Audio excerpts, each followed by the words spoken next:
I was always told being queer is un-African. I started digging for the proof of us, but also like research to kind of like imply that like Ayensuo was a queer person. And I'm a person who identifies as Clear Audient. I am someone who identifies as being on the Ace spectrum, and it's like fluid for me.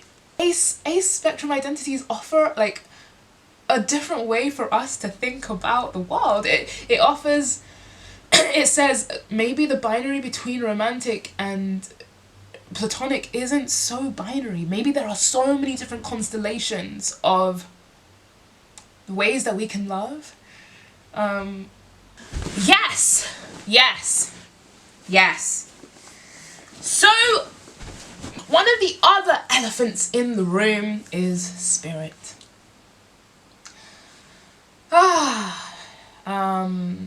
Being one with my ancestors. My dad was born of the old religion, and his dad was of the old religion too. And even though I have a very complicated relationship and past with like family and family dynamics and just like upbringing and things, I think one thing that I'm really grateful for is like just like my dad being a source of like heritage, culture, my language tree as a Ghanaian person, and also spirituality, learning our ancestor stories. I would always be the sibling who would ask more about ancestor stories, about like the, the spirits and like the, like the spirits that my dad's dad witnessed in like the village, and like just all these kind of stories and all of these kind of like understandings and like kind of baseline of like Ghanaian indigenous spirituality was something that was like bubbling within me. And then I wrote a play, because I'm a multidisciplinary artist, you see. I wrote a play in 2022 which was staged at the Roundhouse. It was called Sankofa Before the Whitewash. It sold out and then some. It was a dream. It was a work in progress, and it's something I'm still working on and I hope to restage. I also, I tinker. I do loads of different things. I'm really proud of the loads of different things that I do. And when I was doing that play process, I realized that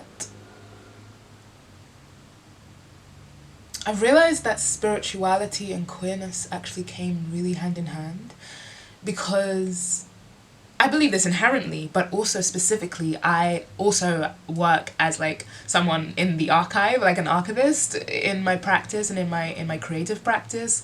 I do a bunch of things. I hope you're keeping up. I do a bunch of things. You'll probably know. This is my fourth elephant, which is being a multidisciplinary artist and actually learning to embrace every single aspect of me, but I digress.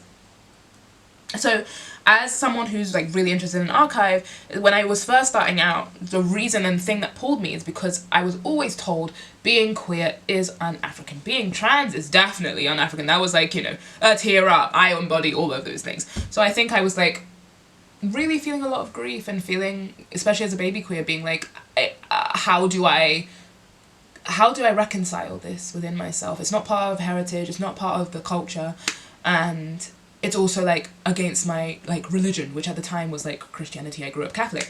So I think I was struggling with all of those things. I was struggling with so much of those things, and I started digging.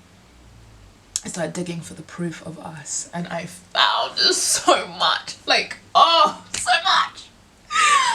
I found Injala Nzinga, the gender fluid monarch of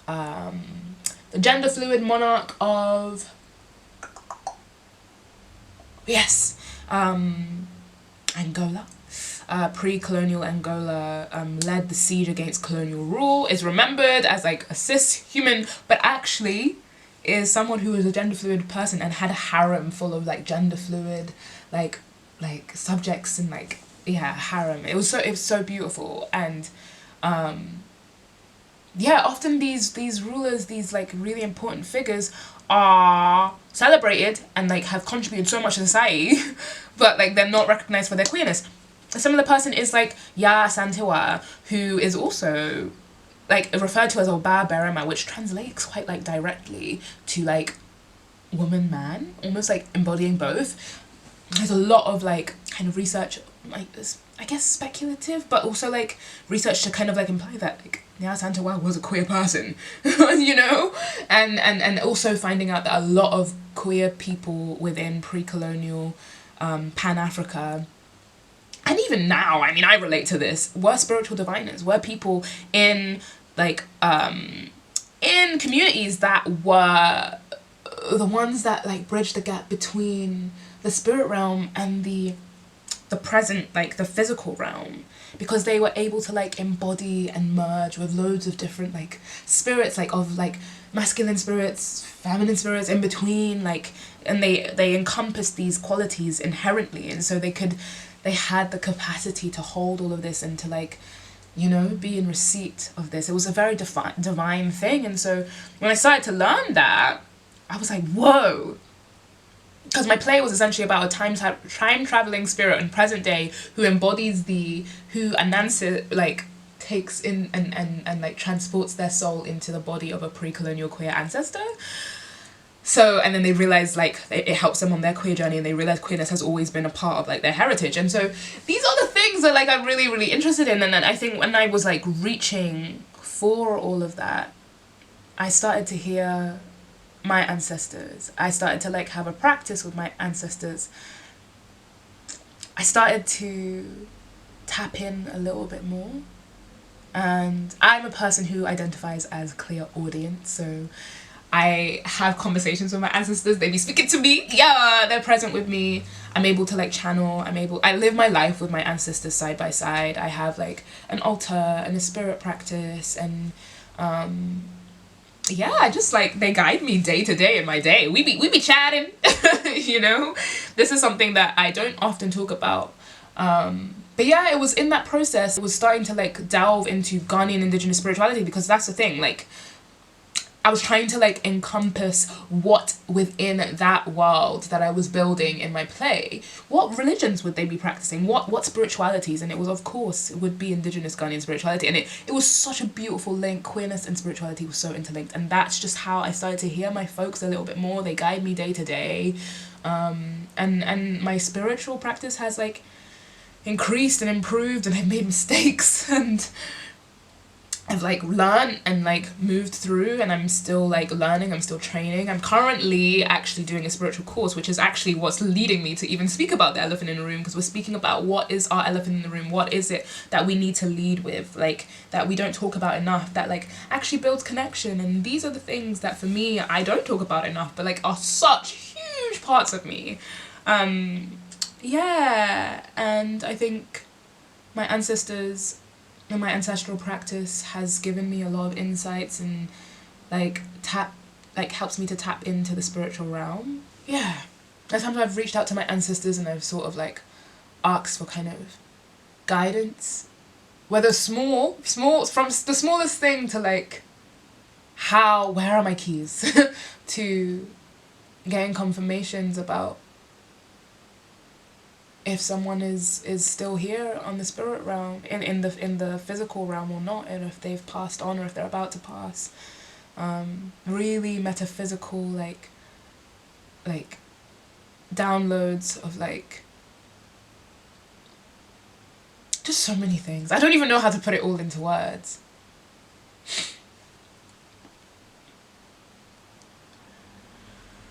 Yeah, a lot of, like, synchronicities, a lot of, like, speaking to me through signs, a lot of, like, bibliomancy, which is kind of, like, speaking to your ancestors through, like, books, and, like, calling upon them, and they give you messages using different, like, types of channels. I do tarot. I'm still learning my tarot. What else do I do? Songmancy, using songs for interpretation. There's been so many things where, like, some are like, whoa, when it's, like, to do with someone who may be about to pass or has passed, or to, like, you know, just checking in about, like, someone I like, or, you know, it's basically they're just with me day to day. But it's deeper than that. I think for me, I am on a journey to revive Ghanaian spirituality to learn Ifa, something I'm learning as well. I think my dream one day is to make a pan-African spiritual space where we can, as queer black people, you know, queer black and trans people and our allies, like, can all just come and divine and revive together, because I know that there's a huge need, and I also think that this revival is really important and a really important part of like the revolution, and like, and how we revolt, how we channel, how we look to our guidance and to our ancestors and to our gods, and revive our gods and our spirituality. So I don't know, I could talk for ages about ancestry. I get a lot of like visions and downloads through my dreams as well, and in waking hours. So I guess I'm kind of also clear seeing. What's the clear seeing one? Clear Audient is ears, which I am. Clairvoyant! I'm clairvoyant as well, I think. So yeah, that's my fourth elephant. And then I think, I mean, I have so many elephants. I'm also a multidisciplinary artist. Like, I don't really, like, I feel like I'm building my page and like building my presence, but I've done so many things. I'm a model, I'm a poet, I'm a playwright, I'm a musician, always music first. I'm a dancer. I've literally gigged and like I've toured I've had international gigs.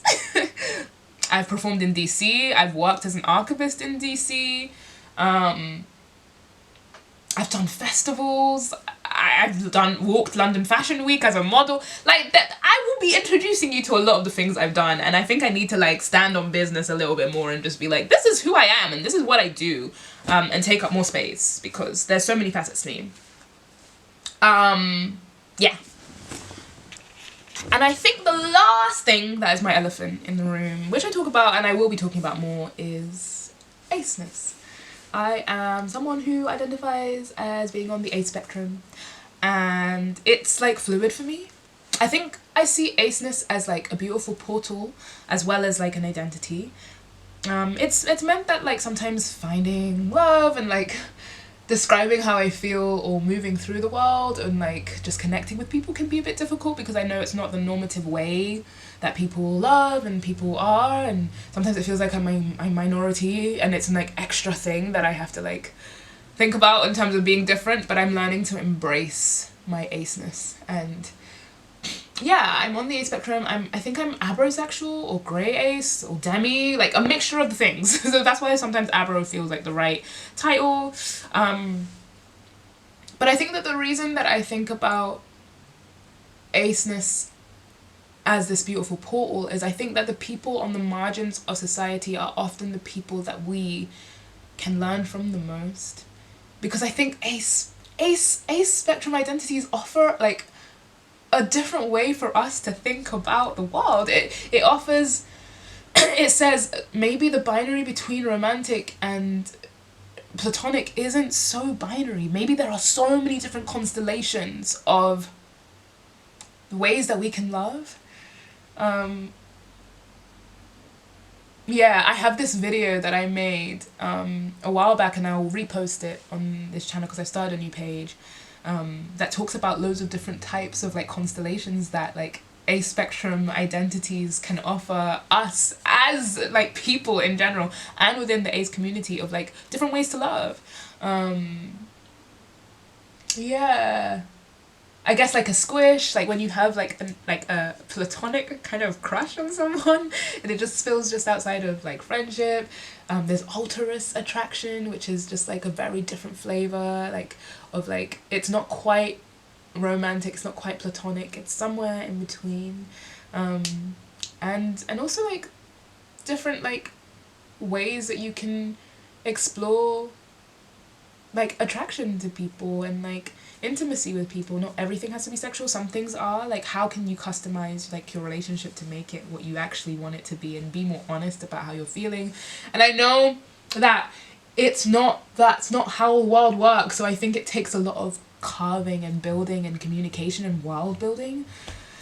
So I feel like Ace Spectrum Identities is it offers a way for us to world build and dream up alternatives for like the way that we connect to people. There's so many different types of relationships. There is like, there's friendships, obviously, there's queer platonic relationships, there's like, you can have an altruist connection with someone, you can have a romantic connection, you can have a romantic and sexual connection. There's so many different ways, and like, I'm learning that, and I think sometimes I think, oh, why am I so different? But I think, again, being so different means that you can be revolutionary and like different and kind of pave the way of like, what does the world we wish to see look like? And these are my elephants. These are my elephants in the rooms. These are the things that I'm learning to embrace and things that I will be talking about in my music. And I've already started writing for my album. Oh, I'm just really excited. Yeah, speaking of my album, I have been tinkering and I've been writing and I'm really excited. So I feel like the writing part, it was just like finishing up the songs, and I'm kind of like currently like recording them too. So I'm really, really excited. But yeah, that's me. That's my elephants in the room. I wanted to like talk a little bit about that. And I think the main reason for like sharing all of this is like, I hope in watching this video, you see that it's okay. Like, it's okay to be different, and it's okay to have things that like don't really necessarily fit into like society as like the standard and the norm, but like that you can embrace them and integrate them into who you are, and like still live your dreams and actualize your dreams and show up in the world and demand that you are seen and that like it is more than valid. Because I think often, sometimes, when we feel different and we don't feel like we belong, we can hide away, and like, we deserve to be present. All my black, queer and trans honeys, all my crip honeys, all my Ace Spectrum honeys, whatever place you are on the spectrum, all my multidisciplinaries, all my musicians who felt like they could not claim everything that they were and like step into their music journey because of barriers such as like being working class, like being told by African parents that you couldn't go and get those dreams, anything that kind of like stood in your way. And if you're feeling like a late bloomer and you feel like, it's too late, no, it's not. This is for you. I'm gonna live it. I'm gonna live my dreams, and so can you, okay? So yeah, I hope you've enjoyed this, and I hope that watching this like helps you to see that like you're not alone. And if you relate to any of these like elephants in the room and identities, then like, please don't give up on your dreams. Like, keep going.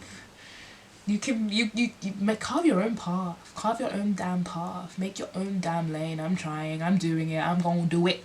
I'm gonna keep talking. So yeah. Okay. I will see you in the next one. Goodbye.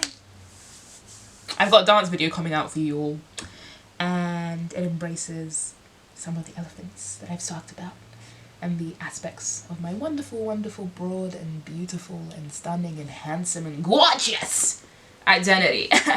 Yeah. See you later, alligator. Hello, editing Kobi/Ocean here. Thank you so much for watching this video. If you liked it, and if you liked part 1 and part 2, if you haven't seen part 1, go check it out. It is on my channel. This was part 2 of naming the elephant in the room, things that I want to embrace that are part of my identity, and things that I want to embrace and step into more. If you liked this video, please like, subscribe, and please leave a wonderful comment. And I will see you in the next one. See you soon.